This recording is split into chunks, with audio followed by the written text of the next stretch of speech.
I'm late. This is Cassandra Faye Floyd, also known as the Daughter of the Fates, founder of the Temple of Evolutionary Emergence, going live via my phone because I was neck deep in something and didn't realize how late it was. So we're going to go ahead and get started. We are the breakers of curses.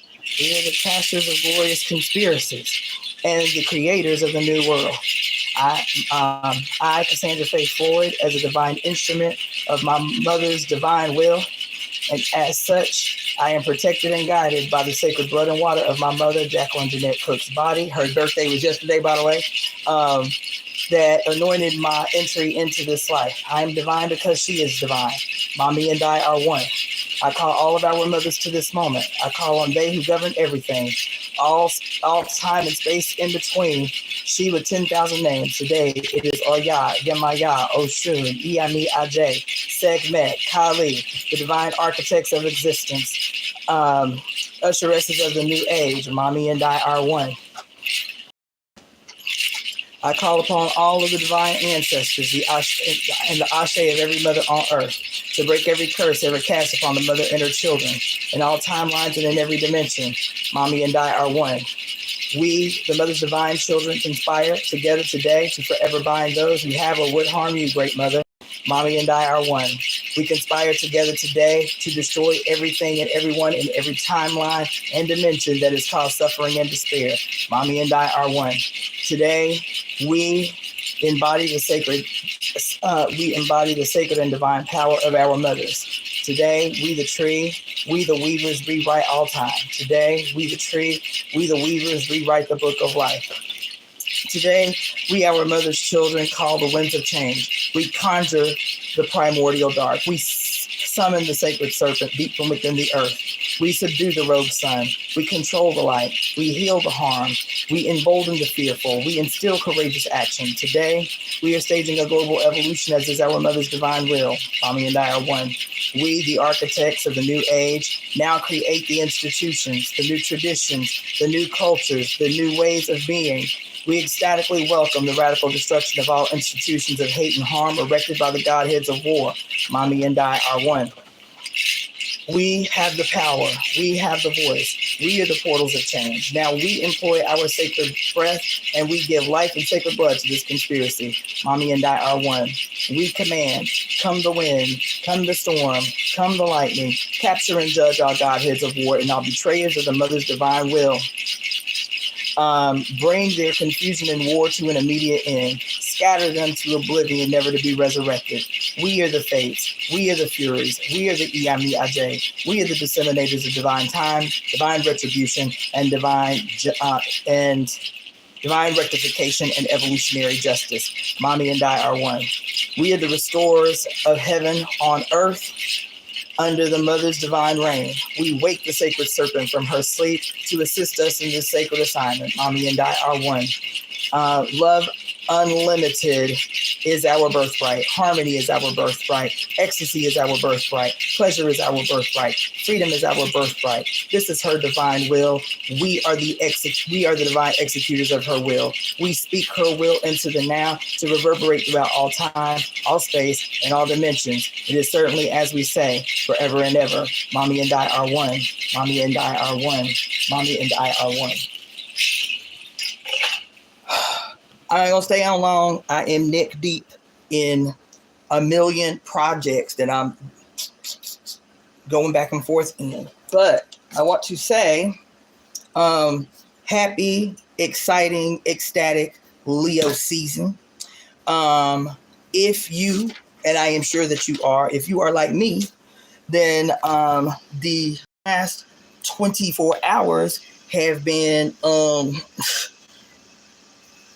exciting, maybe, radical, maybe. Like, I don't know what word to use, but the last 24 hours have been radical. Radical. You feel me? And so now I'm trying to play catch up. Yesterday was really kind of an insane day of days. And now I'm trying to make up for lost time, because I got up yesterday with a list of things that I was certain I was going to get to do before the day was over, and didn't get to touch one. Like, my day was thrown into a wrench. Greetings, everybody that's up on here. You feel me? And I have some exciting news, but I have to be like crazy exciting news, but I have to be real finesseful about how I disseminate that news, because the news that I have is tied to the plot that I spoke to you guys about last week. You feel me? Or over the weekend. So, I have some really radical news. Okay. So, I'm doing the mailing tomorrow. So I wrote the letter last night that I told y'all about, that if you were interested in the plot, to email me and put the plot in the subject header of the email. When you email me, send me your snail mail. If you have a post office box, that's fine. But send me a place to send you physical mail. And I wrote a letter last night that I am going to be putting in the mail tomorrow morning for everyone who emailed me saying, I want to be a part of the plot. You feel me? All you got to do is put the plot in the subject header with your snail mail. Like I said over the weekend, I will reiterate, do not though. If you just curious about what the plot is, I know you just have to trust me. You feel me? I know it's asking a lot. Your ass just gonna have to trust me. Do not be writing me no email talking about the plot because you just want to ease your curiosity. You just want to scratch your curiosity itch. This ain't the time for that, because the plot has to be this way for the time being. I will be announcing publicly the plot in 4 weeks. Okay? But in this preliminary stage, you just have to trust me. In this preliminary stage, it has to remain just like this. It has to be. Y'all know I don't be springing mysteries on y'all too often. There ain't too much shit I keep secret. You feel me? So for me to be mysterious and cryptic and shit, it's big and it's important, and I just need you to trust me. So if you are interested in the plot as a participant in the plot, even if it's something as simple as, whatever, you feel me? Only if you are interested in participating. Yes, this is why I say you have to trust me, because I can't tell you what it is until I send you the letter. You feel me? But anyway, do that, because that's going out tomorrow. It is only going out tomorrow. So if you do not email me, I'm just telling you, there will not be another opportunity for you to receive the plan. There won't be another opportunity, because I'm not gonna bog myself down. I'm already behind on about 15 projects. 15. I got jewelry orders to fill. Please don't be calling me ugly names. I know I am behind in filling my jewelry orders. I got jewelry orders to fill, write-ups to do, readings to schedule. Like, I'm up to my eyebrow in tasks that I must complete. You feel me? So I'll spend all weekend chopping down the tree of my tasks. You feel me? And this mailing is one of those things. So please just respect my time, respect the process. Trust me. If you want to get down, cool. It will be worth it. I am just saying. Anyway, I had my first meeting last night about my plot. It was the first time that I have spoken out loud in the ethos what my intention is to do. Because I spent a month. I'll be honest. I spent a month trying to talk myself out of it. I will be honest. I spent a month trying to talk myself out of what it is I'm plotting. And once I could not win the argument with myself, I was like, all right, this is it. You feel me? This is it. So it's exciting. the feedback that I got in the meeting last night, finally putting it out in the ethos to see if when I said it out loud, I actually sound crazy. And I didn't. As a matter of fact, I sounded really shrewd. Yes, I did. I was like, oh shit, I should have said this shit out loud to myself in my house long ago, because this idea is nothing short of brilliant. It's nothing, not brilliant. Brilliant is an enormous understatement. It's an enormous understatement. Brilliant. It is so epically on time. I'm so grateful that I was astute enough to obey, because I had so much to do. You know how you have so much to do, you be feeling guilty about how much you got to do.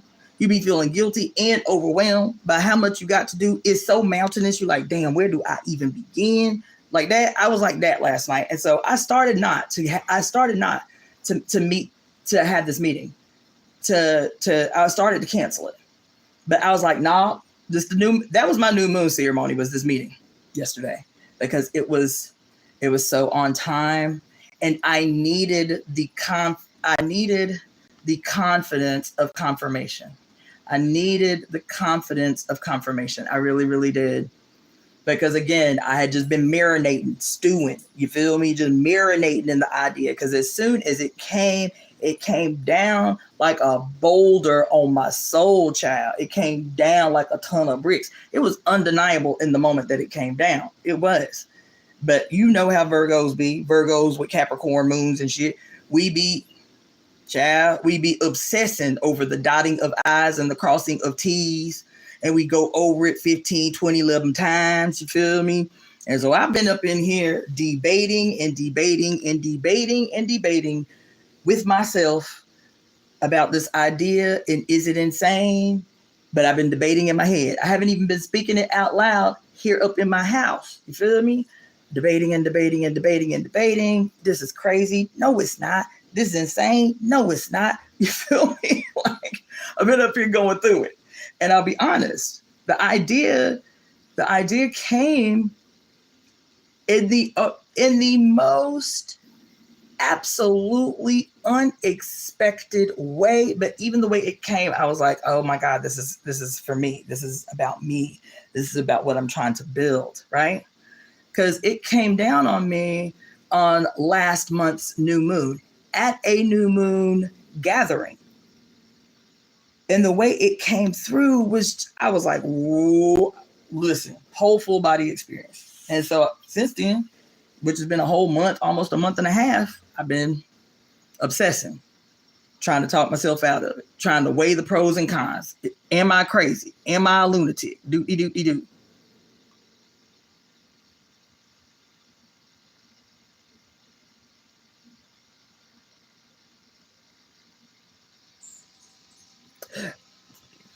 So anyway,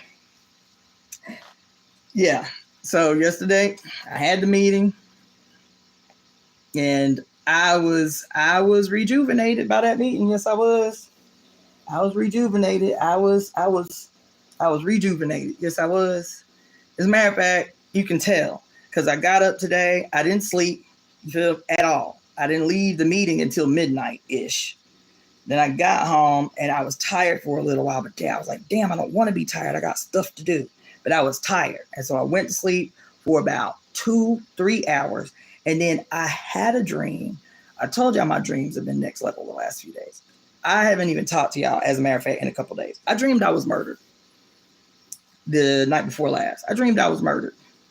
On my father's birthday. Oh my God, that just occurred to me. On my father's birthday, I dreamed that I had been killed.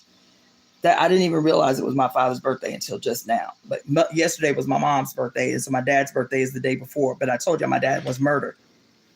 And so on the day my dad was born, which was on the 23rd, I had this crazy dream. Even when I have, quote, bad dreams, they're never bad like scary. They're never bad. They're just intense. You feel me? They're like urgent, but they're not scary. I've never, in my whole life that I can recall, and my dreams are crazy vivid, so it's easy for me to recall, I've never had a dream where I died. Never. And on the 23rd, the night of my father's birthday, I had a dream. The other thing is I don't dream about my ex-husband. I don't dream about any of my exes, truth be told. Never.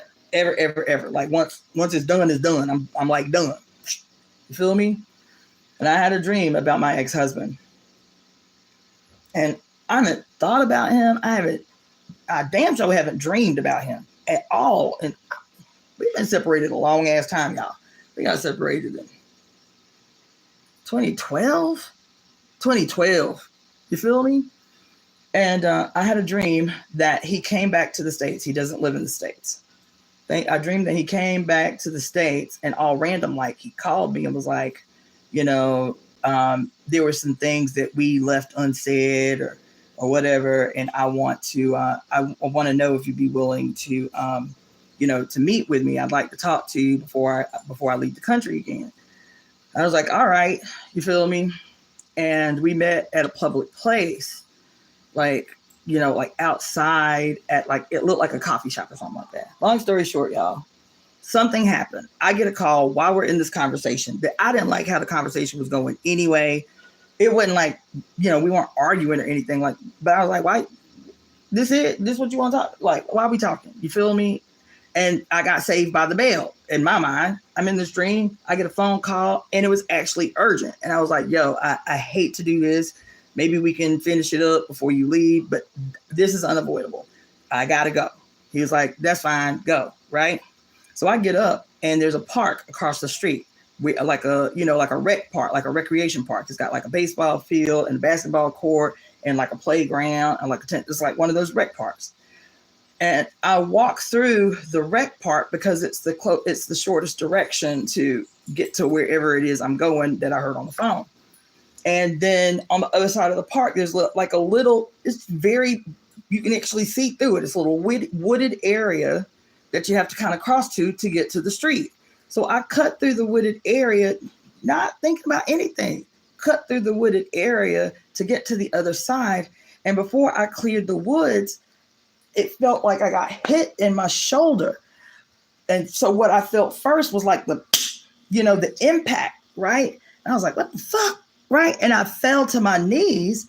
And then once I fell to my knees, the pain didn't feel like I got hit. It felt like I got stabbed. It was like lightning came down on the back of my shoulder. I was like, what the fuck? And I grabbed my shoulder and there's blood all over my hand. I was like, what the fuck?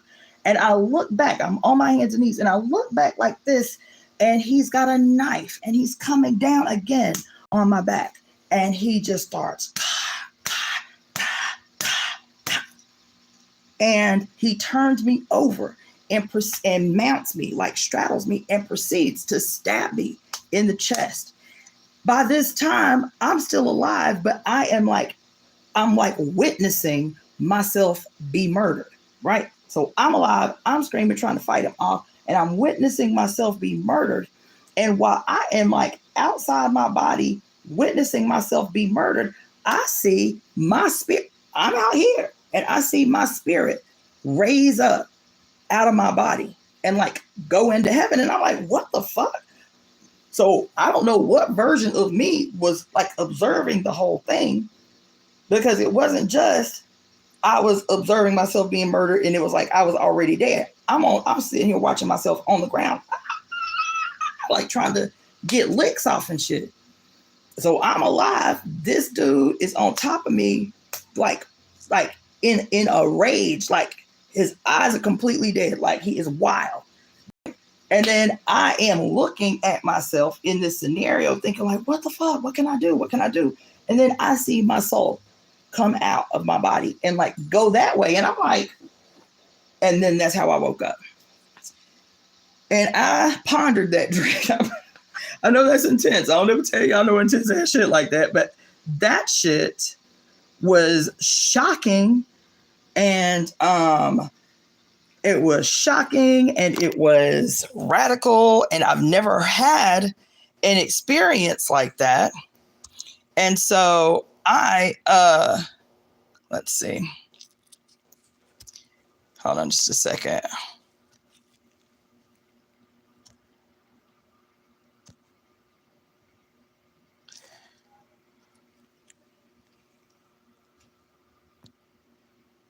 So anyway, I'm sitting here and I'm trying to figure out, like, because I'm trying to figure out what that dream is about. Like what the hell is that? First of all, I haven't had a dream about my ex-husband ever. My ex-husband was never physically violent with me. He was a douchebag, but he was never like physically violent. And then, yeah, well, he was never violent with me. And even when we, officially split up, for me and for him, it was like completely inconsequential. I'd been ready to be done.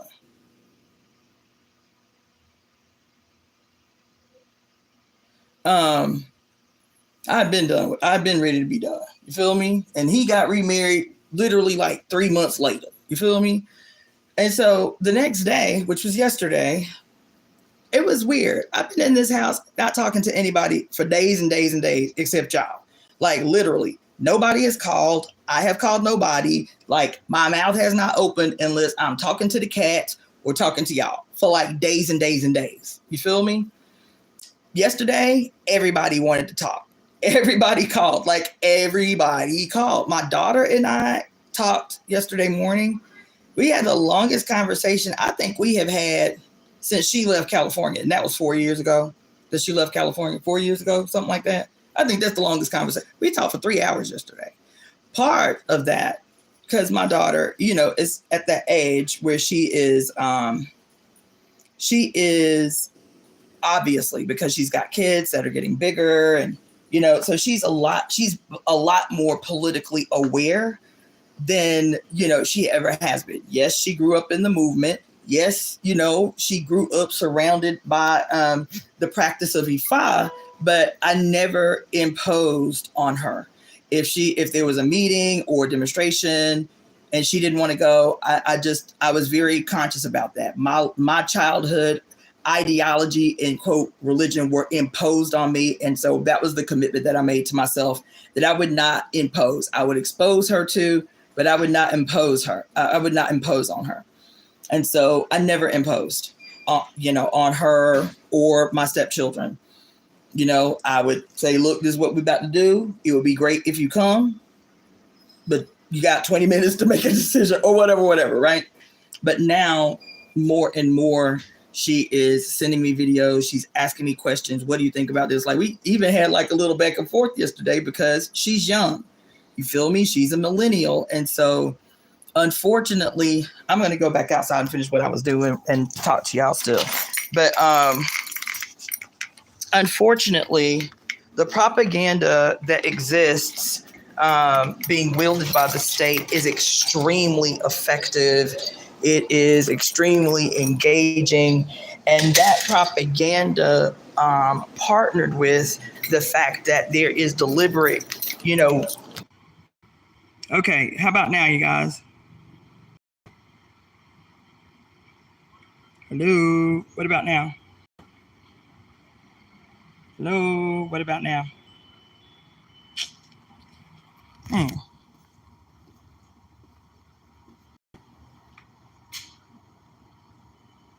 Can y'all still see me? Can y'all hear me? Okay, all right, great. Yeah, so anyway, sorry about that. Yeah, so like I said, I got to multitask because the sun is going down on me soon, and I got to make strides today because yesterday, like I said, threw a wrench in my whole plan for the day. So now I'm playing double time catch up. So anyway, I'm gonna put this phone down. I'm gonna try to rig this shit while I multitask with y'all. Y'all probably ain't gonna get a good view of me, but it's what else. Eureka. Okay. So anyway, my daughter, like most young people her age who don't have a history that informs them in the best way of like the cues and the things to look for so that they can develop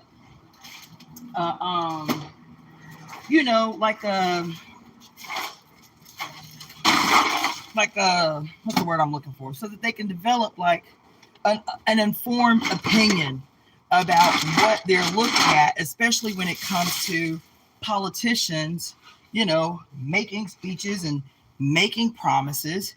Like, what you call it? I'm sorry, I don't know what's going on with this. Okay, look. So what are the things that you can look for? What are the telltale signs that the politician who's saying the stuff that sounds good is actually on the up and up? You feel me? Is actually about what they say they about, so on and so forth. And I have to be, especially when dealing with my daughter, because my daughter, my daughter is a Aries sun. She is child, her lot. My baby is an Aries sun, a Scorpio moon, and a Leo rising. A Leo is ascendant.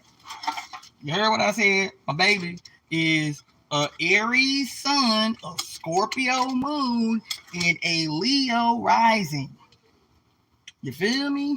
So I have to be, and I learned when she was very, very young, I have to be extremely diplomatic and gentle and finesseful about how I engage her in any conversation. It doesn't matter what that conversation is.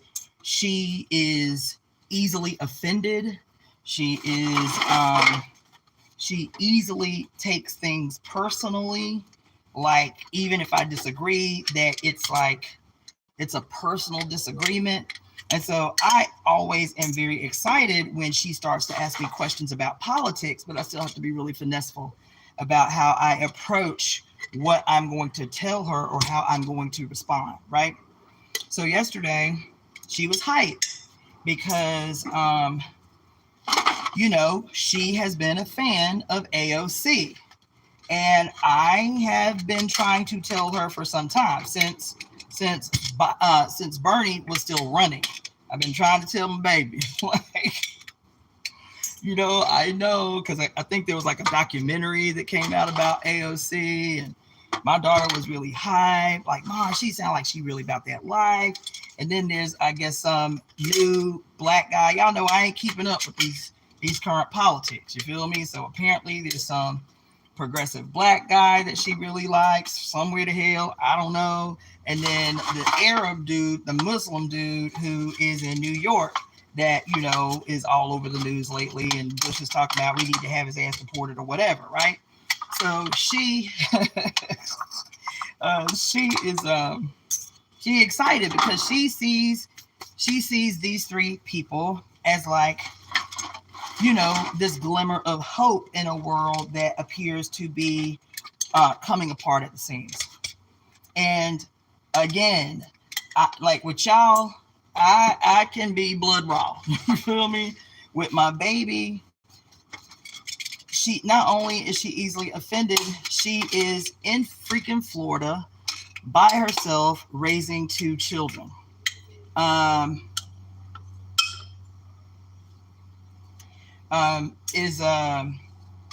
me read what y'all saying over here, because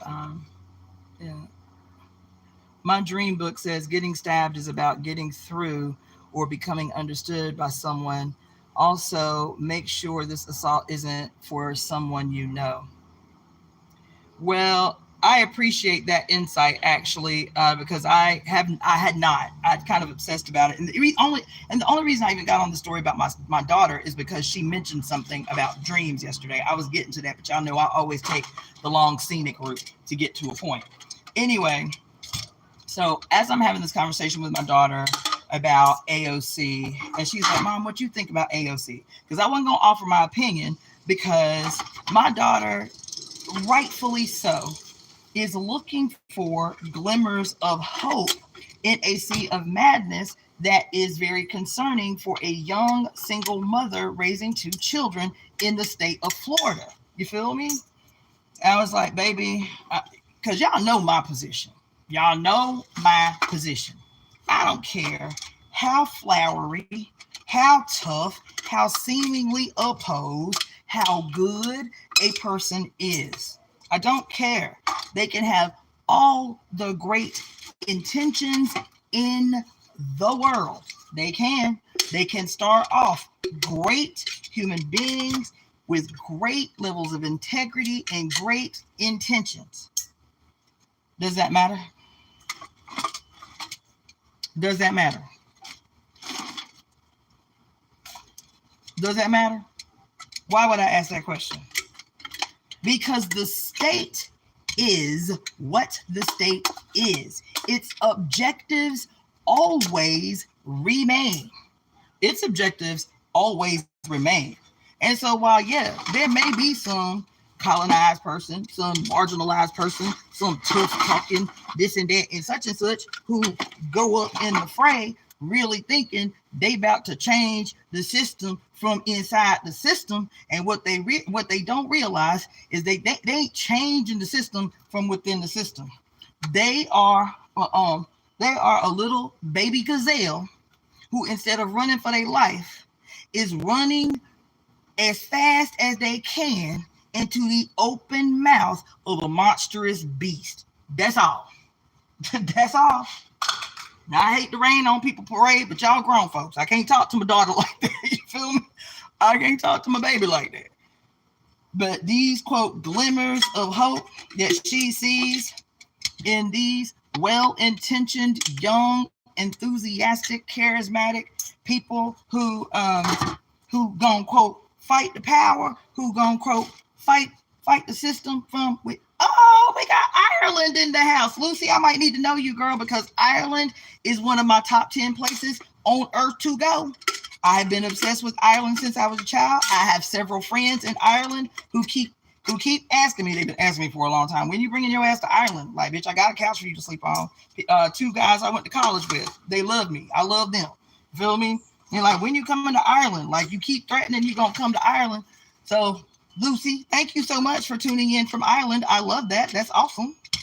So anyway, I'm not trying to demoralize anybody. I am not trying to make you think that all hope is lost. That's not what I am trying to do.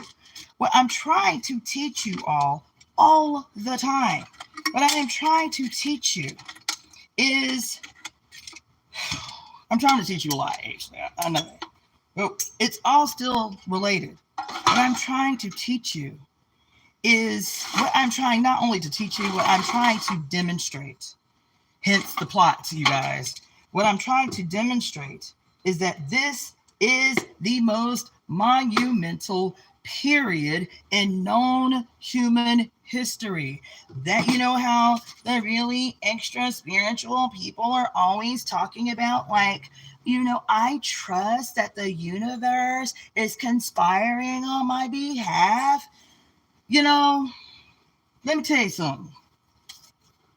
That now has never been the truer moment of that articulation.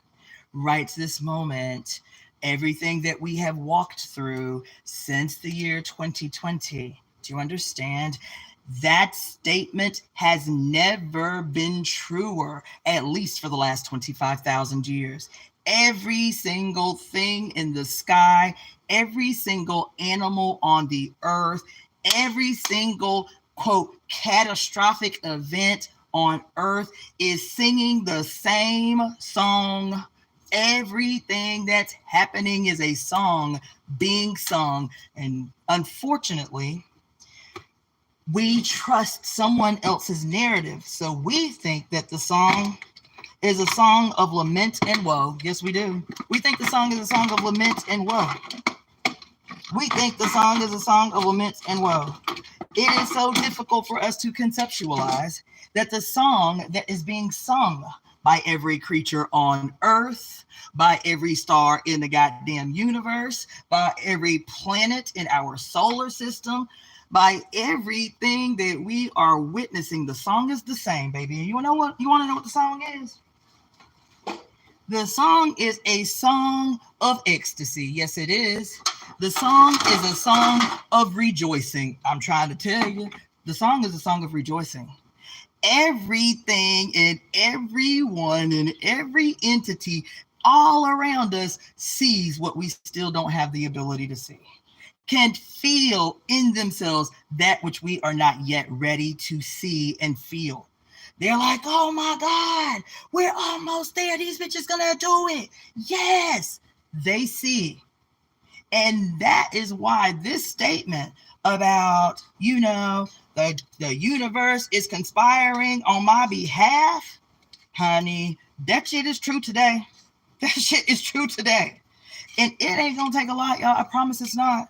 We are going to see something radical unfold on our behalf as a reflection of our intentions, as a reflection of our goals and aspirations for the planet, as a reflection of the work that we do now. That I know sometimes shit be laborious, news be crazy, and you can get off your square every now and again. I do it. I'm still guilty. You feel me?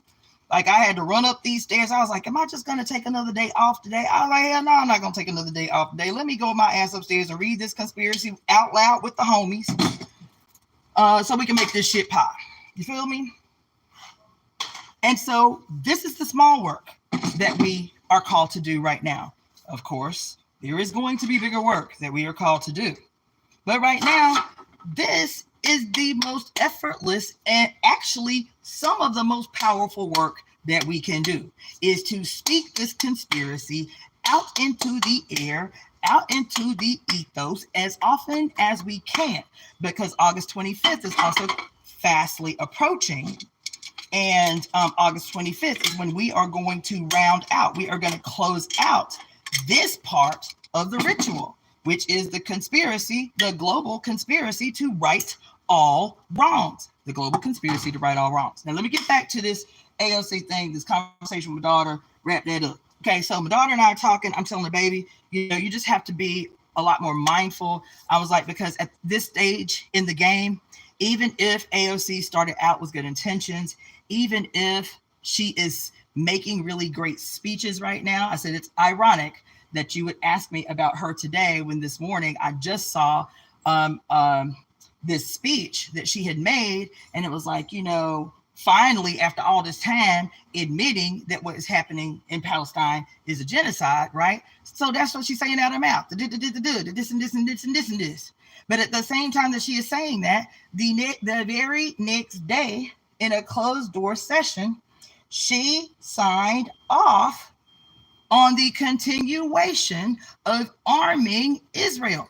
A day after she made this beautiful flowery speech about ending the genocide in Palestine and this and this and this and this, a day later, we are at a place in human history where, yes, it's exciting to be alive. Yes, it's exciting to be able to see in real time the complete and total dismantling of this monstrous entity. People are scared by that because it's the only thing they know. They don't have any frame of reference to imagine something different, something radical, something amazing, something that actually meets the needs of human beings. Do you understand? And so they get fearful. They get afraid when they see what they think is a long-standing, permanent institution crumbling, busting open at the seams. But first of all, America is a young-ass country.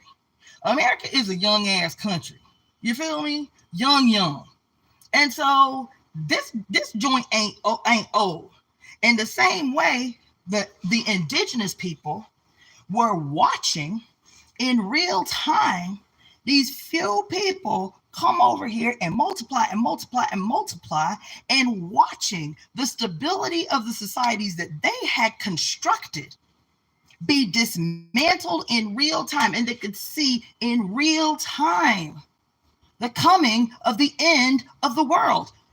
We ain't experiencing the end of the world, baby. We ain't experiencing the end of the world. We ain't. We are not. This screen thing is kind of annoying because it keeps going like you can see me and then you can't see me. But anyway, we are not experiencing the end of the world, baby. You know who experienced the end of the world? Indigenous people of the Western Hemisphere. That's who experienced the end of the world. You want to know who experienced the end of the world? Damn near 25 million black-skinned people who were forced on boats and shipped across the ocean to where they did not know where they was going. They were experiencing the end of the world, a permanent, complete severing away from the land of their origin, the land of their ancestors, and any memory tied to it. That's who experienced the end of the world. You know who experienced the end of the world? The indigenous population of Australia and New Zealand. That's who experienced the end of the world. You want to know who experienced the end of the world?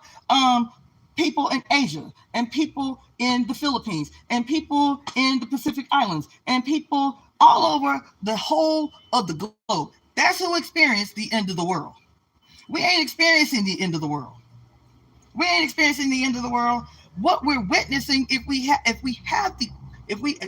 we command the quiet in our space long enough, what we are witnessing is retribution, baby. Yes, yes, yes.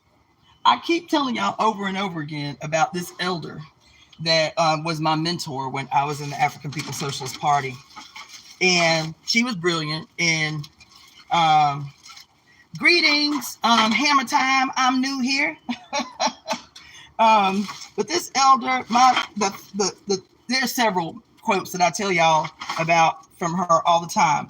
But when the one she said all the time was just to, who is it? Sun Tzu that said, "Know your enemy, know yourself." To know your enemy is to know how to plan, child. To know your enemy is to know how to strategize. You understand? And so she used to say, to know your enemy is to know that your enemy is so greedy. Their lust for everything is absolutely insatiable. There is satisfaction they can get. There's no such thing as enough. Too much is never enough. There is no such thing. No such thing. And so she used to say all the time, what you have to remember is their weakness. Their weakness, the capitalists. Their weakness, the corporatocracy. Their weakness, the plutocracy. Their weakness, the opulent. Their weakness, the nobility. Their weakness, these religious institutions that front as separate from these other institutions, the corporatocracy, the plutocracy, and all of that stuff. Their weakness is one. Their lust for everything is insatiable.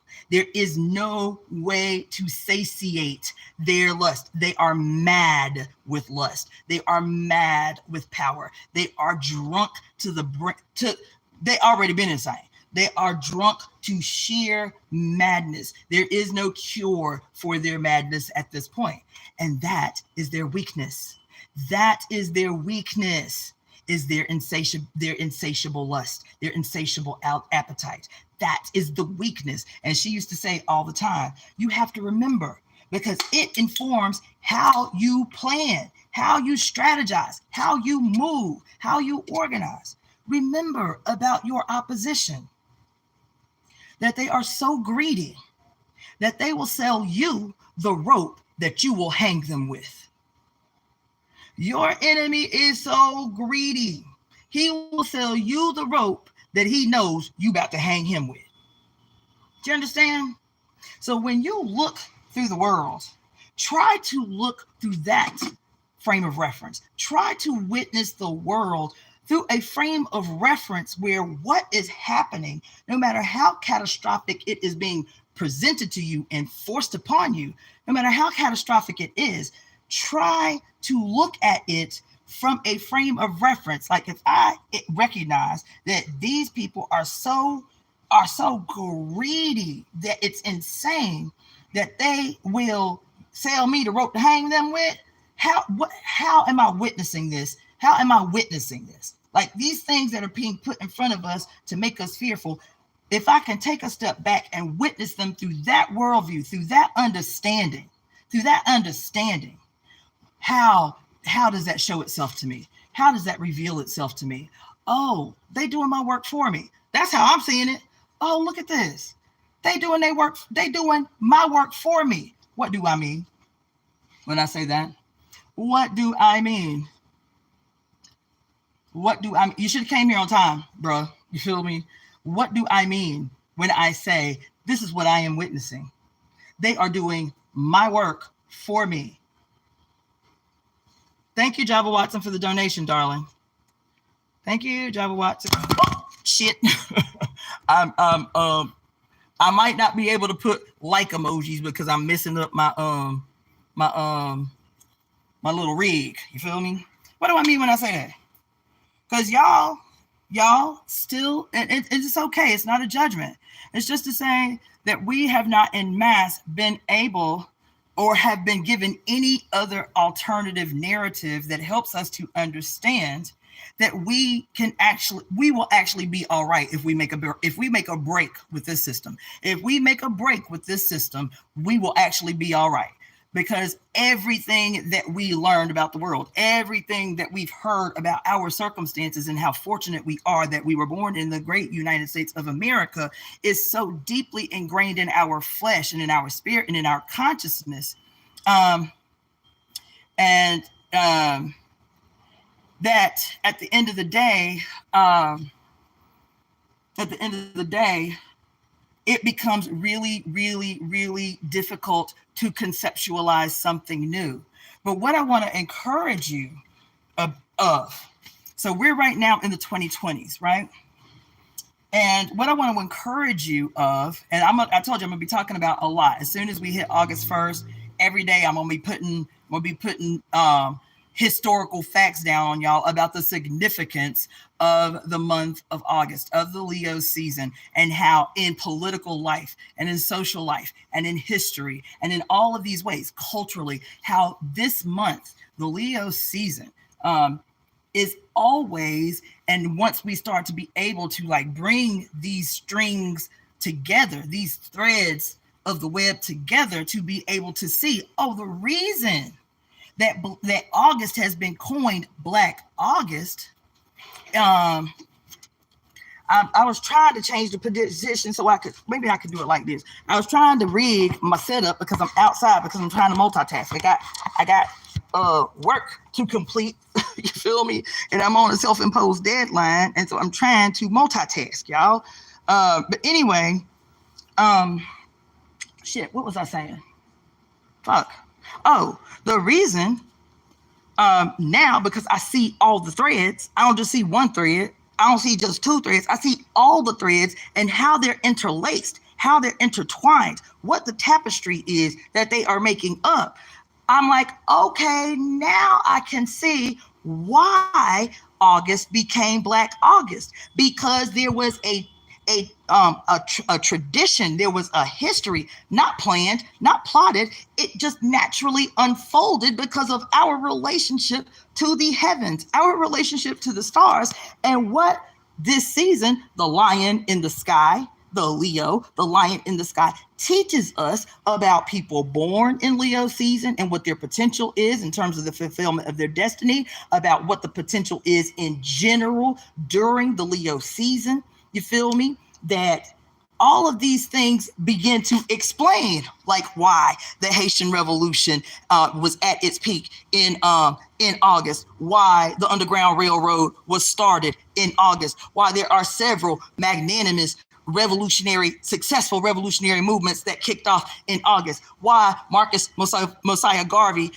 was born in August, why Fidel Castro was born in August, why many great Black artists, great Black musicians, great Black writers, great Black thinkers were born in August.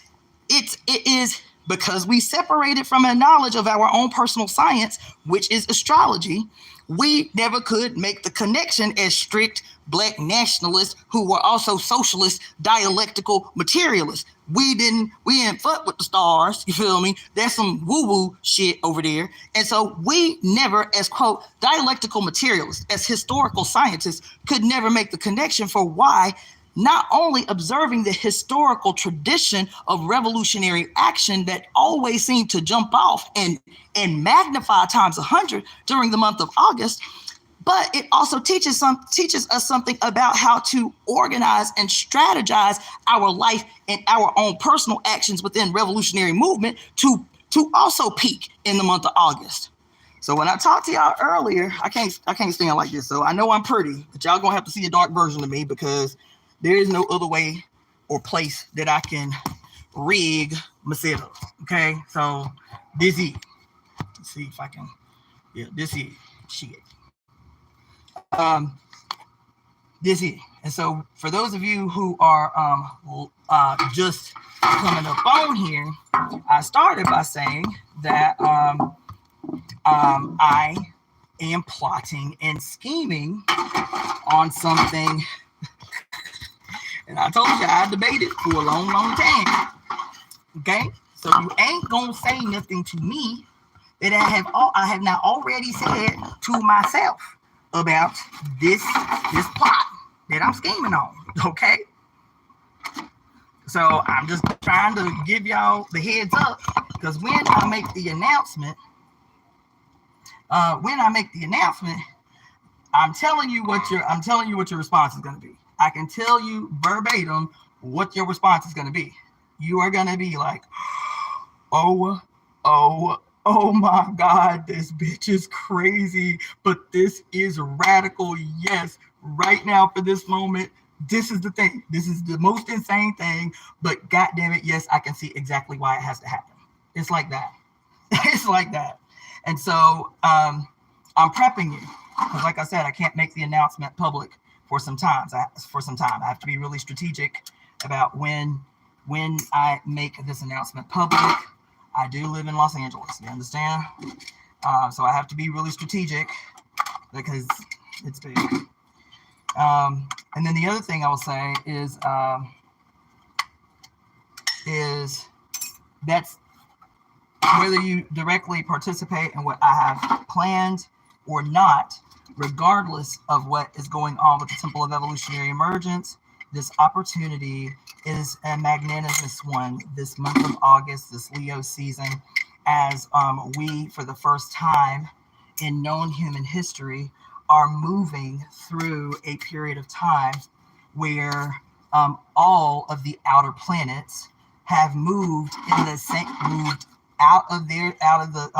have changed signs, all in the same year, all in the first half of the same year, all into air or fire signs. We haven't had any number of outer planets and air or fire signs for a very, 3,000 years? So 3,000 years for that. Any two of those outer planets that have moved into air and fire signs over the first 6 months of Trump being in office, two of those planets haven't met together in the same sign at the same degree in the same year in 12,000 years. That's the oldest information we have about what's happening in our lives right now. So you are not crazy. You are not insane. The world is not falling apart. This is birthing pains that we're experiencing. These earthquakes, these volcanoes, these tsunamis, this crazy weather. This is birthing pains, baby. This is birthing pains. This is birthing pains.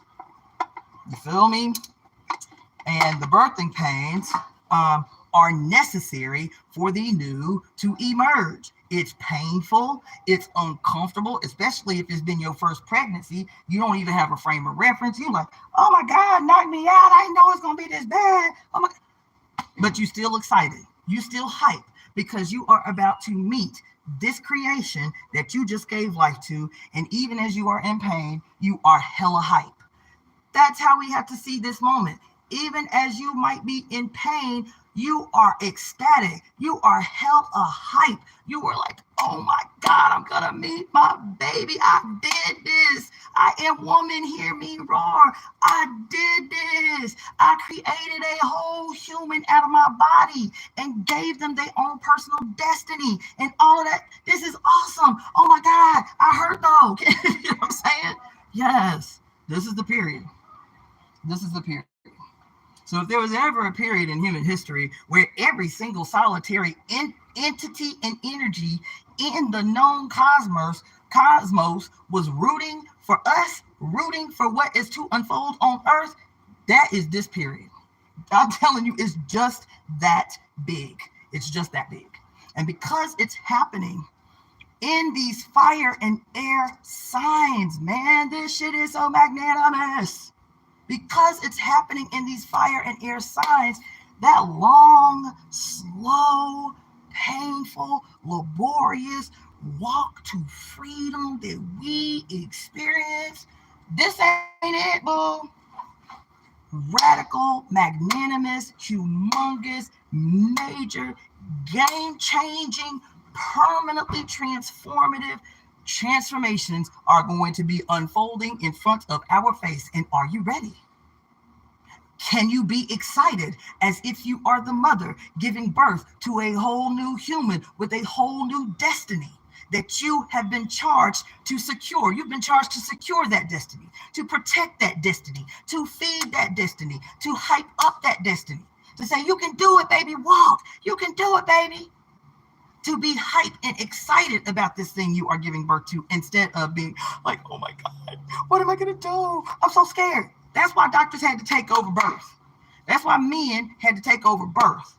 You feel me? Because women were accustomed to pain. Hell, we've been doing this shit for 1.5 million years, catching babies and being excited all the way through the pain. All the homegirls, all the midwives be like, girl, you can do it. Let's go. Let's do it. Let's do it. Now you're trapped in a hospital in a starch white room under fluorescent lights by yourself, and your ass is terrified and can't figure out why. Even though this is going to be the most magnanimous and amazing thing that ever happens to you as a human being, your whole process has been stolen because fear has dominated your process, your creative process. Your greatest magical ceremony has been co-opted by men that wanted to ensure that you forget the power of the moment, that something that you have dreamed about, something that you had an idea about, and you nurtured that thing until it became real in the world. So I'm not just talking about women. I'm not just talking about people with uteruses. I'm talking about every single solitary one of us alive on earth right now. We are all the custodians of the new world. We are all the midwives of the new world. We are all the support system. We all the team making sure that the baby that is the new world is adequately cared for, safe and protected, nourished and shit, as we are walking into this birth-giving process, this life-giving process, this whole new destiny that we are nurturing as it comes into real life, into the material world. That's what we're doing. I've got goosebumps every fucking week because it is awesome. Can we now shift our shit, not in some fake way? If you're feeling fearful, if you're feeling sad, just think happy thoughts to shake your shit out of it. I get it. There's so much happening in the world. And I was up on here ranting and raving 2 days ago about what is happening in the Middle East. It is unacceptable. It must be condemned. It must be courageously condemned. It must be condemned. It must be condemned. We have a right to rage. But at the same time that we can observe the wrongs happening in the world and what must happen, that's what the conspiracy is for. This bastard. That's what the conspiracy is for. The conspiracy, the global conspiracy to right all wrongs. I need to get an account. I need to find a way to get an account of actually how many of you are reciting the conspiracy every day. I need to be able to conceptualize a head count. I've gotten shout outs from every single continent except Antarctica, of course. So I've gotten shout outs from every continent about people who are participating, but I need to come up with a way to get kind of like as close to I can as an adequate head count for exactly how many people are speaking this conspiracy out loud around the world. You feel me? And so I see you, Phoenix Rising. And so that's what we have to rely on. We have to have the same kind of radical trust. And it is not idealistic, okay? It is not frou-frou, okay? It's not what you call it? Like make-believe or intangible. You feel me? We have all the scientific research. We know that when we are pregnant with a baby and the baby is learning our voice and learning our mannerisms and experiencing our highs and lows, our happiness and our sadness in our bodies in real time, they're completely surrounded by our emotional responses. And we know we can measure now the impact of a woman who is pregnant while she is unhappy or fearful or in dismay or sad or unprotected or what's the other word, or unsupported. we know, we can almost calculate to the letter the impact the long-term impact that's going to have on the baby. Because why? Because her emotions ain't in her head. Her emotions are in her blood. You understand? And this baby is surrounded by the erratic heart rate for when, her baby daddy come home and she got to tiptoe on eggshells because she don't know what's going to set him off and that type of stuff. We are crystal clear scientifically all the myriad of ways that a woman who is pregnant can guarantee the outcome of the child that she gives birth to by learning to shift in a moment. Not only learning to be supported, to be covered, to be gathered around, to be taken care of, and all of that shit. We know the difference in the outcome of the health of that child when a woman is supported and well fed and nurtured and all of this stuff. We know the outcome where if she has to do that by herself, like I did.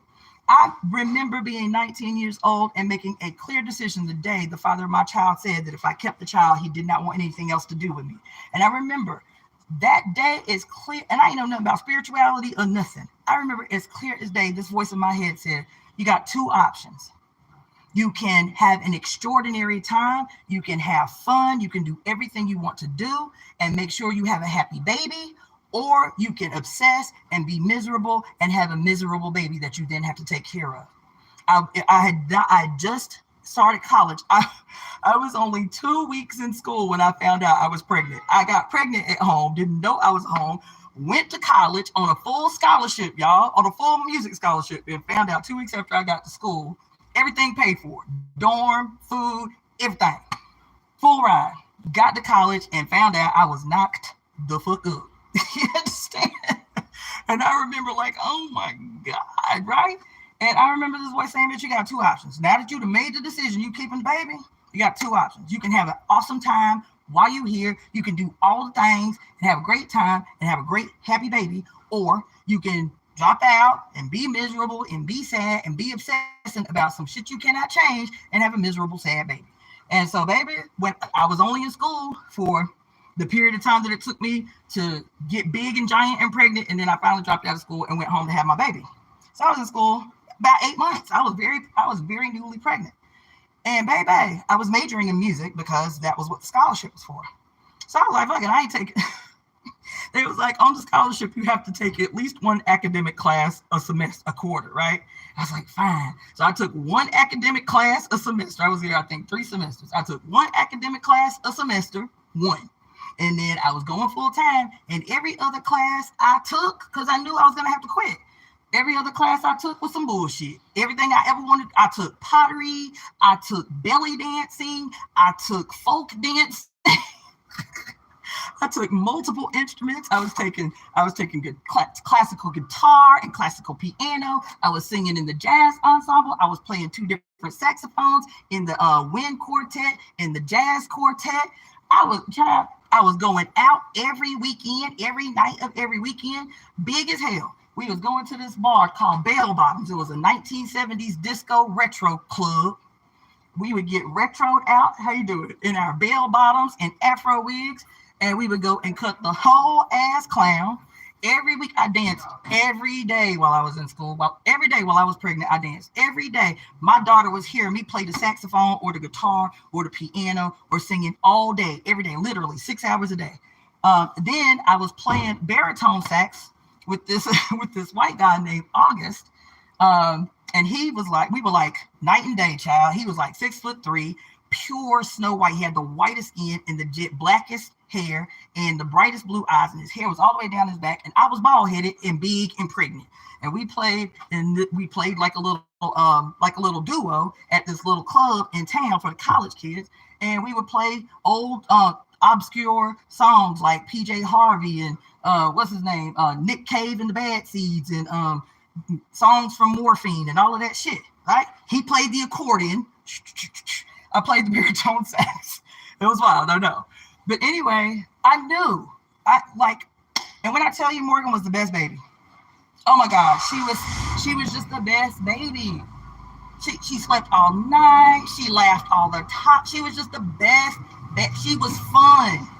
I started taking my baby to concerts when I think her first concert, she might have been, I don't even think she was 2 years old. I think Morgan was maybe about 13 or 14 months old when I took her to her first concert. By the time Morgan was 10, she'd been to more concerts than most adults. You feel me? Like, that was my road dog. That was my boo. She was just such a great, happy, extraordinarily intelligent baby. You feel me? I'm telling y'all this because even though I was away at college, I was, having to meet all new people. My family was far away. You feel me? My baby daddy was like, I don't want no baby. And so if you're going to keep the baby, then I don't want to talk to you. And child, it was 2 years before I saw his face again, much less talk to him. It was 2 years later. The next time I saw him, you feel me? And so I was like, look, I'm up in here. I'm pregnant. It's what it is. And so I had a great time. I was spoiled rotten when I say spoiled rotten when I was pregnant. Everybody spoiled me. My roommate in college, all the girls on our hall. Then when I finally moved out, I didn't want to move back into my mama's house, so I got a roommate. The drag queen I was telling y'all about, that was my first roommate. I got my roommate. We got this cute little house. Not that it was planned, but we got a cute little house on a street called Morgan Street. And he spoiled me rotten. This overtly gay man who was a manager of a department store by day, very about his thing, and a gorgeous drag queen by night, child. And he spoiled me rotten. He would not let me do nothing. I didn't wash a dish. I didn't clean the house. He wouldn't even let me make up my own bed. I didn't do nothing. I didn't do nothing. I was spoiled rotten. And I kept thinking, like, damn, child, he did everything for our apartment. He handmade, child. He sewed all the curtains for because I lived with a gay man. We had an extraordinarily awesome, beautiful apartment. He made all the curtains in our apartment. Child, he bought all the furniture in our apartment. I was spoiled rotten. And I kept thinking, man, every woman on earth should have this experience while they're pregnant. Every woman on earth should have this experience while they are pregnant. I was spoiled rotten when I was pregnant. And it showed because my baby, my daughter was a pleasure. Even when she was acting up, she was a pleasure. She really, really was. The reason I'm telling y'all this story, I'm not just telling you about me being pregnant. The reason I'm telling you this story is because there was no shortage of shit that could have stressed me out while I was pregnant. There was no shortage of shit. And I know most of you who have children can relate. But can the excitement of what is to come outshine, outweigh, out loud, you feel me, all the noise that is attempting to take you somewhere else, steer you somewhere else, force you to live in a constant state of uncertainty and victimhood? Can the certainty, I ain't gonna get shit done I need to get done. Can the certainty, when you are pregnant, you know what the outcome is, don't you? If you healthy and you ain't got no family history of anything, the outcome is certain. I'm gonna be pregnant for about 9 months, give or take a week or two, and then the baby's gonna come out. You don't have to guess about it every time a person get pregnant. Is a baby gonna come out? Is a baby gonna come out? You don't have to guess. It's certain. This is why science is so important in this process. That's why I keep weaving it in and out of every discussion, whether the discussion is political, whether the discussion is social, whether the discussion is spiritual. It is important to see the science in everything that unfolds that you would call spiritual, because the science offers you the certainty. It shows you the evidence of the certainty of every process that we are engaged in. It's certain. Why would the outcome not be certain? Why are we certain about everything else? We can be certain about everything else. Why? Because we have at least a base level of scientific understanding about how things in the world work. But when it comes to what is going to happen after this election, what is going to